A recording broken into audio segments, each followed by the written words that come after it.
Hello বন্ধুরা, আমি অনু। Update with অনু চ্যানেলে তোমাদের স্বাগত। আমি চলে এসেছি কথা সিরিয়ালের আপডেট নিয়ে। কথা সিরিয়ালে দেখা যাচ্ছে যে এভি আর কথার ধাক্কা কানেকশনটা বেশ ভালোই হয়, আর ধাক্কা কানেকশনের ফলে এভি আর কথা বেশ রোমান্টিক সময় কাটাতে পারে।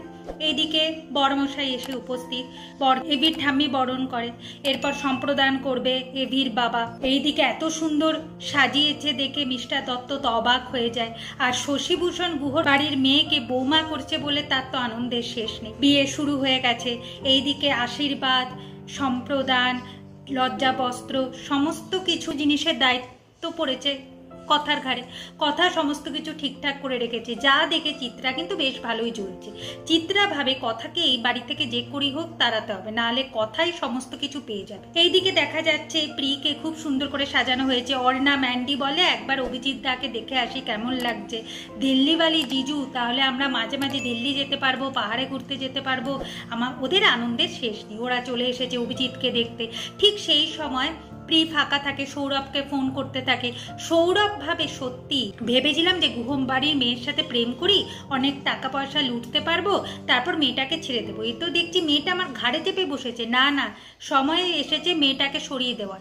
তাই সে কি করে, ফোন তো রিসিভ করে না, ফোনের সিম চেঞ্জ করে দিয়েছে।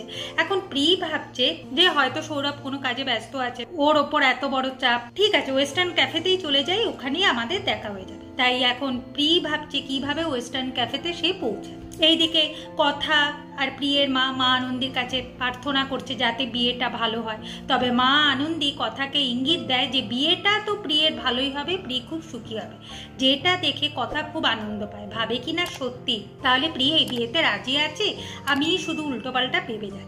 এরপর হচ্ছে মেয়েকে আনবার পালা, মেয়েকে মণ্ডপে নিয়ে যেতে হবে। তার আগে আমরা দেখবো যে অভিজিতের গার্লফ্রেন্ড এসে বিয়ের মণ্ডপে উপস্থিত হয়ে। গার্লফ্রেন্ড বলে তুমি আমাকে ঠকিয়ে অন্য মেয়েকে বিয়ে করছো। অভিজিৎ এখন সুবোধ বালক হয়ে আছে, যদি সুবোধ বালক না হয় তাহলে তার প্রপার্টি পাবে না। সেই লোভে সে সুবোধ বালক হয়ে প্রিকে বিয়ে করছে, কিন্তু প্রিকে সে কোনোদিনই শ্বশুর বাড়িতে নিয়ে যাবে না, এখানে রেখে দিয়ে যাবে।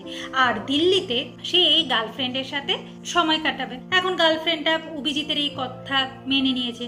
আর এদিকে অভিজিতের বাবা ভাবে যে আমার ছেলের মতো ছেলেই হয় না, আমি যা বলি ছেলে তাই শোনে। সত্যি আমার ছেলে খুবই ভালো, একদম গর্ব করবার মতো। আগামী পর্বে দেখা যাচ্ছে যে এখন বাড়ির সবাই প্রিকে আনতে এসেছে, প্রি কিছুতেই দরজা খুলছে না।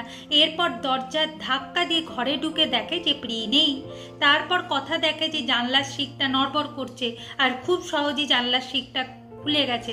তখনই কথা বলে যে প্রি এই জানলা দিয়ে পালিয়েছে, যেটা শুনে গুহবাড়ির সবাই খুব চিন্তায় পড়ে। এভাবে আজকের পর্বটা শেষ হয়ে যাচ্ছে। আশা করি আজকের পর্বটা তোমাদের ভালো লাগবে। ভিডিওটা দেখবার জন্য আর আপডেট উইথ অনু চ্যানেলের পাশে থাকবার জন্য অসংখ্য ধন্যবাদ।